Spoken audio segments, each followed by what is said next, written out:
Episode 24 फिसड्डी। Varun ने अपने बुरे से बुरे सपने में भी नहीं सोचा था कि डिंपल इस वक्त उसके कॉलेज में हो सकती है, वो भी ठीक उस वक्त जब उस पर चीटिंग जैसा घटिया इल्जाम लगा हो और उसने पहली बार किसी पर हाथ उठाया हो।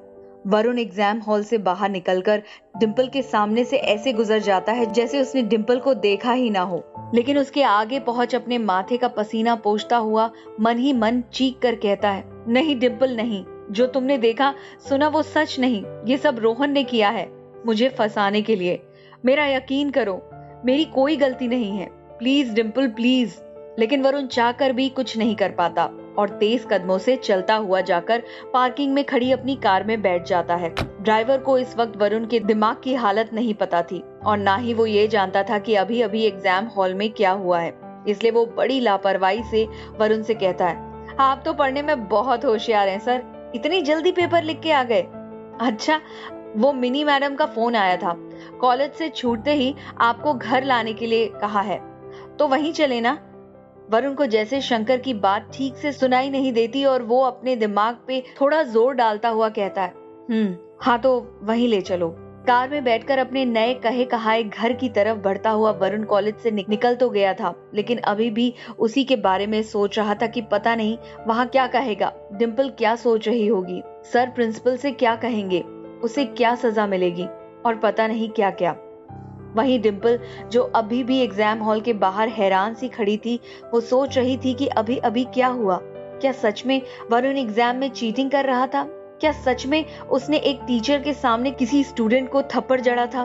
क्या सच में वरुण अभी अभी उसे पूरी तरह अनदेखा करके वहां से चला गया था?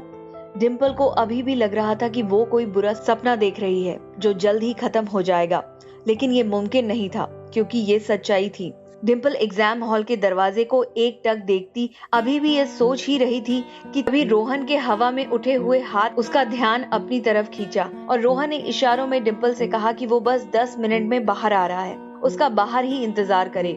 डिंपल अपने माथे से चिंता की लकीरें हटाती हुई एक नकली मुस्कान अपने होठों पर लाकर अपना सर हाँ में हिला देती है।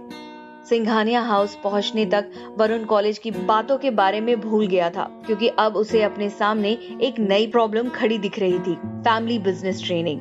वरुण को ना उसकी फैमिली का एफ पता था और ना बिजनेस का बी, इसलिए मन में कई सवाल, न जाने कितने डर लिए वो अपनी कार से सिंघानिया हाउस पहुंचता है। वो अपने ही घर जिंदगी में दूसरी बार आ रहा था, इसलिए पहली बार की गलती को सुधारता हुआ वो इस बार अंदर घुसने से पहले तसल्ली से अपने घर की खूबसूरती को निहारता है। मॉडर्न आर्किटेक्चर का एक खूबसूरत नमूना पेश करता वो हवेली नुमा घर वरुण को कहीं से कहीं तक अपना नहीं लगता। सफेद बंगले के आगे पोर्च, उसके आगे एक बड़ा सा गार्डन, न जाने कौन कौन से देसी विदेशी पौधों से अटा पड़ा था और उसके आगे इस बंगले को पूरी दुनिया से अलग करती एक ऊंची दीवार। बंगले के सामने की जिस सड़क से आकर वरुण बड़े से लोहे के मेन गेट के अंदर घुसा था, उस सड़क के पार ही दूर दूर तक फैला समंदर था, जिसकी लहरें बार बार किनारे को छूकर वापस लौट रही थी और उनकी आवाज कानों में पड़ रही थी। बंगले के सामने खड़े खड़े ही वरुण ने अपने मन में यहाँ रहने के न जाने कितने सपने सजा लिए थे। अगर मैं इस घर में रहा तो मेरी सुबह बालकनी में बैठकर चाय पीते हुए होगी और शाम को ढलते सूरज के साथ हाथ में कोई किताब हो तो मजा आ जाए। वरुण अभी ये सब सोच ही रहा था कि तभी शंकर की आवाज उसके कानों में पड़ी, अंदर नहीं जाना है क्या सर? ध्यान टूटते ही वरुण इधर उधर देखते हुए एक एक करके अपने कदम आगे बढ़ाता है और जैसे ही पोर्च की सीढ़ियां चढ़कर डोरबेल बजाने वाला होता है, उससे पहले ही दरवाजा खुल जाता है। ये देखकर वरुण चौंक जाता है, लेकिन उतना नहीं जितना कि वो अंदर का भव्य नजारा देख के हैरान होता है। वरुण के चेहरे पर एक मुस्कान आ जाती है और वो सीलिंग पर टंगे बड़े से झूमर को देखता हुआ अपनी गर्दन ऊंची किए हुए आगे चलता जाता है और सामने मेहगनी से बने फर्नीचर से टकरा जाता है, जिससे कि उसकी हंसी छूट जाती है और एक बार फिर वरुण अपने ख्यालों की दुनिया से बाहर आता है। देखता है कि घर को हर खास चीज से सजाया गया है, जैसे इस घर का मालिक दुनिया के कोने कोने से ये सामान लाया है, बस धरती पर ये स्वर्ग बसाने के लिए। वरुण अभी अपने नए घर का मुआयना कर ही रहा होता है कि तभी उसे अपने सामने एक शीशे में दिखाई देता है कि घर का दरवाजा बंद हो रहा है और वो पीछे पलटता है तो देखता है कि चेहरे पर काला कपड़ा बांधे कोई आदमी ये काम कर रहा है। ये देखकर वरुण घबराता हुआ दरवाजे की तरफ दौड़ लगाता है। कौन हो तुम? ये दरवाजा क्यों बंद कर रहे हो? रुको, मुझे जाने दो। क्या बदतमीजी है ये? तभी वैसा ही एक और आदमी एक कपड़े से अपना चेहरा छुपाए वरुण के राइट साइड से आता है और उसे कमर से धक्का देते हुए ले जाकर एक तरफ रखी एक आराम कुर्सी पर धंसा देता है। तब तक वो आदमी दरवाजा बंद कर रहा था। वो दौड़ता हुआ आता है और नीचे से कुर्सी को इस तरह किक करता है कि वरुण को उस पर बिठाया ही वो कुर्सी गोल गोल घुमाती हुई जाकर सीढ़ियों से टकरा जाती है। उसे कमर से धक्का देते हुए ले जाकर एक तरफ रखी एक आराम कुर्सी पर धंसा देता है। तब तक वो आदमी जो दरवाजा बंद कर रहा था वो दौड़ता हुआ आता है और नीचे से कुर्सी को किक मारता है। वरुण उस पर बैठा था कि कुर्सी गोल गोल घूमती हुई जाकर सीढ़ियों से टकरा जाती है और वरुण गिरते गिरते बचता है। अचानक से ये सब होता देख वरुण बुरी तरह डर गया था, लेकिन उसे समझ में नहीं आ रहा था कि वो क्या करे। तो वो सीढ़ियों पे ऊपर चढ़ता हुआ चिल्लाता है, मैंने क्या किया है यार? क्यों मेरे पीछे पड़े हो? मैं तो अभी दूसरी बार ही इस घर में आया हूँ। क्या बिगाड़ा मैंने तुम्हारा? वरुण अभी ये कह ही रहा होता है कि एक आदमी पीछे से आकर उसकी टांग पकड़कर खींच देता है, जिससे कि वरुण मुंह के बल सीढ़ियों पे गिरने वाला होता है। लेकिन तभी दूसरा आदमी आकर उसे बाल पकड़कर उसे गिरने और चोट लगने से बचा लेता है। बालों के खींचने की वजह से वरुण की चीख निकल जाती है और तभी उसे एहसास होता है कि उसके पापा मतलब जिस कमरे में वर्धमान सिंघानिया रहते हैं उस कमरे के आधे खुले दरवाजे से कोई झांक रहा है। वरुण डरा हुआ जरूर था, लेकिन उसका दिमाग अभी भी काम कर रहा था, इसलिए पहला मौका मिलते ही वो उन दो आदमियों के चंगुल से छूटकर भागता हुआ जाकर एक सोफे के पास खड़ा हो गया और गहरी सांस लेते हुए अपनी टूटी फूटी आवाज में कहने लगा, मैं जानता हूँ तुम लोग मुझे यहाँ मारने नहीं आए हो। अरे जब मारना नहीं है तो मार क्यों रहे हो? बताओ ना क्या चाहिए तुमको? सच सच बताओ। शुक्ला जी लाए हैं तुम्हें यहाँ? वरुण उन दो आदमियों से पीछा छुड़ाने के लिए उसके मुंह पे जो आ रहा था बोले जा रहा था कि तभी उसने देखा कि उसकी बातों का असर हो रहा है और वो दोनों नकाबपोश आदमी पलटकर घर के दरवाजे की तरफ बढ़ने लगे हैं। ये देखकर वरुण थोड़ा रिलैक्स होता हुआ खुद से कहता है, लगता है शुक्ला जी का नाम सुनकर डर गए या मेरी धमकी सुनकर। ये कहता हुआ वरुण मुड़ता है और अपने ठीक पीछे मिनी और शुक्ला जी को देखकर चौंक जाता है और सक पकाता हुआ कहता है, हार्ट अटैक दिलवाना चाहते हैं क्या शुक्ला जी? वरुण की इस बात का जवाब देती हुई मिनी कहती है, तुम्हारा तो पता नहीं, लेकिन तुम्हारी ऐसी फिजिकल स्ट्रेंथ देखकर सिंघानिया अंकल को जरूर हार्ट अटैक आ जाता। जब हाथ पैर सलामत हैं, तो उनका इस्तेमाल क्यों नहीं करते हो? सेल्फ डिफेंस नाम की भी कोई चीज होती है। जैसे ये सब कहकर मिनी वरुण को उसकी कमजोरी का एहसास दिला रही हो। तभी शुक्ला जी उसका ध्यान वरुण की एक खूबी की तरफ खींचते हैं। तुम कुछ भी कहो मिनी, लड़के का दिमाग तो चलता है और आंखें भी, प्रेजेंस ऑफ माइंड। और फिर वरुण की तरफ देखते हुए कहते हैं, साहबजादे जब कोई मारने के लिए तुम्हारे पीछे दौड़ रहा हो ना, तो बिल्डिंग में ऊपर की तरफ नहीं उसके बाहर की तरफ भागते हैं। 25 साल के रनिंग एक्सपीरियंस से बता रहा हूँ, भूलना मत, नहीं तो फंस जाओगे। ये सुनकर वरुण अपनी सफाई में कुछ कहने के लिए अपना मुंह खोलता ही है कि शुक्ला जी हाथ के इशारे से उसे चुप कराते हुए मिनी से कहते हैं, दिमाग का तो हम देख लेंगे, तुम कल से इसकी फिजिकल ट्रेनिंग संभाल लो मिनी। जैसे इसकी हालत है, गली का कुत्ता भी इसे दौड़ा ले तो ये फिसड्डी साबित हो जाएगा। मिनी को ये जिम्मेदारी मिल रही है देखकर वरुण को याद आता है कि पिछली बार जब मिनी ने वो वॉइस नोट देकर उसकी हेल्प करने की कोशिश की थी, तब वो और बड़ी मुसीबत में पड़ गया था।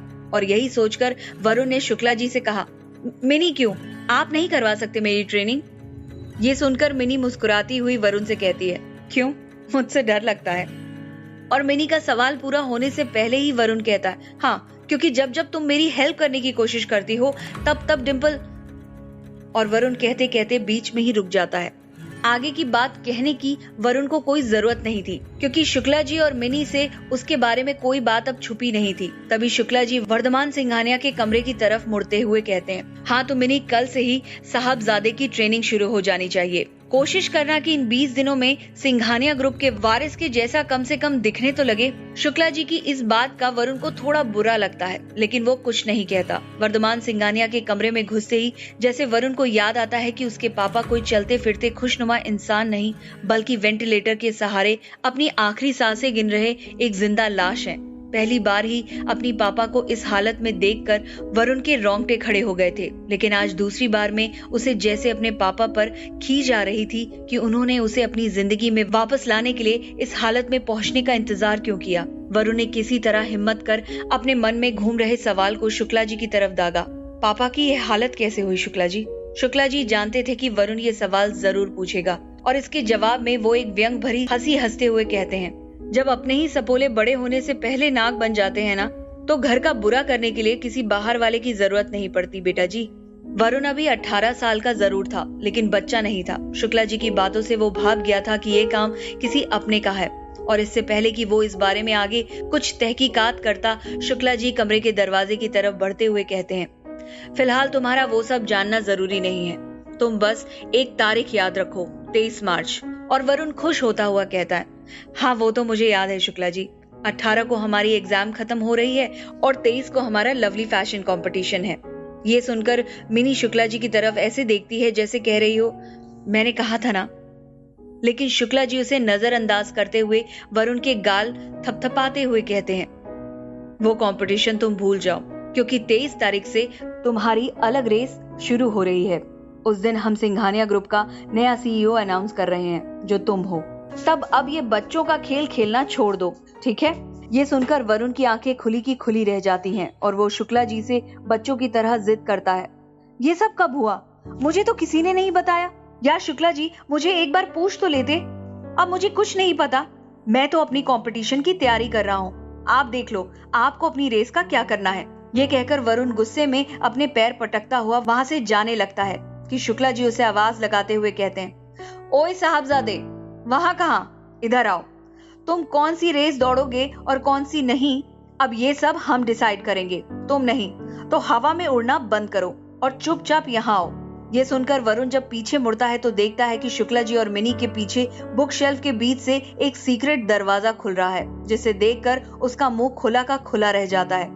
आश्चर्य के कारण वरुण जैसे किसी जादू में खो गया था, इसीलिए बिना कुछ कहे मिनी के कंधे से टकराता हुआ उस अभी अभी खुले दरवाजे की तरफ बढ़ने लगता है और उसकी चौखट से टकराकर गिरने वाला होता है कि आकर मिनी उसे पकड़ लेती है। वरुण खुद को संभालता है और उस सीक्रेट कमरे के अंदर घुसता हुआ शुक्ला जी से पूछता है, शुक्ला जी, ये घर है या कोई जादुई तहखाना? ऐसी ऐसी चीजें देखने को मिल रही हैं जो आज से पहले सिर्फ फिल्मों में देखी हैं।